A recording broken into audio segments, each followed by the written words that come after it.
সাল্লাল্লাহু আলা সাইয়্যিদিনা মাওলানা মুহাম্মদ ওয়া আলা আলিহি ওয়া আসহাবিহি ওয়া বারাকা ওয়া সাল্লাম। আল্লাহুম্মা সাল্লি ওয়া সাল্লিম ওয়াজিদ বারিক আলাইহি। বলতেছিলাম নবীজি বললেন, এখন থেকে যার একটা কন্যা সন্তান হবে, ওই কন্যা সন্তানরে হত্যা করা যাবে না। ওই কন্যা সন্তানরে যদি আপনার লালন পালন করিয়া দিনদার বানাইয়া দিনদার পাত্রের কাছে যেই বাবা বিবাহ দিবে, আল্লাহ পাক রব্বুল আলামিন তারে জান্নাতি বানাইয়া দিবে। সুবহানাল্লাহ। দুইটা সন্তান যদি হয়, সাহাবায়ে প্রশ্ন করলেন, ইয়া রাসূলুল্লাহ, ইয়া হাবিবাল্লাহ, যার দুইটা মেয়ে সন্তান হবে সে কি করবে?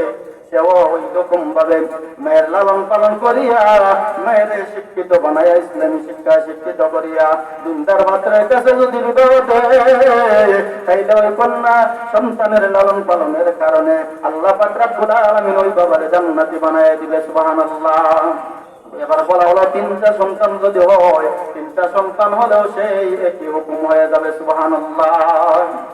আল্লাহর পয়গম্বর মুসা আলাইহিস সালাতু ওয়াস সালাম একদিন আল্লাহকে আপনার জিজ্ঞাসা করলেন, ও রব্বুল আলামিন, তুমি কোন কোন কাজ করলে বেশি খুশি হও? কোন বেশি যখন খুশি হও তখন তুমি কোন কাজ করো, তুমি কি করো? আল্লাহ পাক রব্বুল আলামিন বলেন, আমি যখন খুশি হই, যেই এলাকাবাসীর প্রতি খুশি হই, যেই সম্প্রদায়ের প্রতি খুশি হই, যাদের প্রতি আমি খুশি হই, ওই এলাকার মধ্যে আমি বৃষ্টি বর্ষণ করে দেই। সুবহানাল্লাহ। মুসা পয়গম্বর বলেন, রব্বুল আলামিন, এরপরে খুশি হলে কি করেন? এরপরে যদি খুশি হয়, এরপরে যাদের প্রতি আমি খুশি হই, যাদের প্রতি আমি খুশি হই, তাদের বাড়িতে আমি মেহমান পাঠিয়ে দেই। সুবহানাল্লাহ। মুসা পয়গম্বর এবার বলেন, রব্বুল আলামিন, এবার সবচাইতে কোন কাজ করলে বেশি আপনি খুশি হন?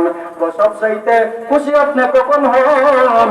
আল্লাহ রব্বুল আলামিন বলেন, কোন ঘরে যখন মেয়ে সন্তান জন্ম হয়, কন্যা সন্তানের কোন ঘরে পরে যখন আমার আগমন হয়, তখন আমি সবচাইতে বেশি খুশি হই। সুবহানাল্লাহ। কারণ মেয়ে সন্তান জন্মগ্রহণ করলে আল্লাহ বেশি খুশি হয়, তাইলে মেয়ে সন্তান জন্মগ্রহণ করলে রহমত অনবরত নাযিল হয়। সুবহানাল্লাহ। এই মেয়েদেরকে সম্মান বাড়িয়ে দিলেন আমার আপনার নবী রাহমাতাল লিল আলামিন। এই মা বোনেরা এখনো যদি পর্দা করে চলে, এখনো যদি স্বামীর কথা মেনে চলে, এখনো যদি পাঁচ ওয়াক্ত নামাজ পড়ে চলে, স্বামীর কথা মতো যদি চলে, এই মেয়েরা জান্নাতে যাওয়া অতি সহজ হয়ে যায়। এই সময় আর বেশি নাই, সামনে আর অগ্রসর হতে পারলাম না। সংক্ষিপ্ত সময়ে যতটুকু বললাম, আল্লাহ পাক রব্বুল আলামিন আমাদেরকে সেই কথাগুলো আমল করার, বিশেষ করে মা বোনদেরকে এই কথাগুলো মেনে চলার, আমল করার তৌফিক দান করুন। কারণ পর্দা এমন একটা জিনিস, পর্দা কইরা উম্মে জামিলা, যিনি কাপুরিয়ার স্ত্রী ছিলেন, যিনি জঙ্গলে বসবাস করতেন, কিন্তু নবীজি একদিন বললেন, ও ফাতেমা, তুমি জান্নাতি নেত্রীদের সরদারিনী, তুমি জান্নাতি মহিলাদের সরদারিনী, কিন্তু তোমার আগেও একজন মহিলা জান্নাতে চলে যাবে। সুবহানাল্লাহ। এবার ফাতেমা রাদিয়াল্লাহু তাআলা আনহা গেলেন, আমি জান্নাতের নেত্রী।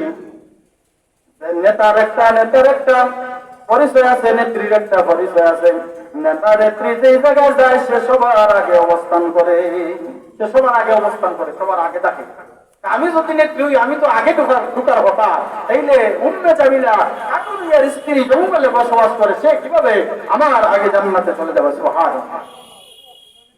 এবার ওই কথা বলার পর পরের দিন ফাতেমা রাদিয়াল্লাহু তাআলা আনহা উম্মে জামিলাকে দেখার জন্য চলে গেলেন। ডাক দিতেছেন, বোন জামিলা, তুমি কি করো? তুমি তোমার ঘরের দরজা খুলো। কিন্তু দরজা খুলে না, বলতেছে, আমি নবীজির দুলালি ফাতেমা, রাহমাতুল লিল আলামিনের মেয়ে ফাতেমা, আমি এসেছি তোমার সাথে সাক্ষাৎ করার জন্য, দেখা করার জন্য। এবার সে বলতেছে, মা ফাতেমা, তুমি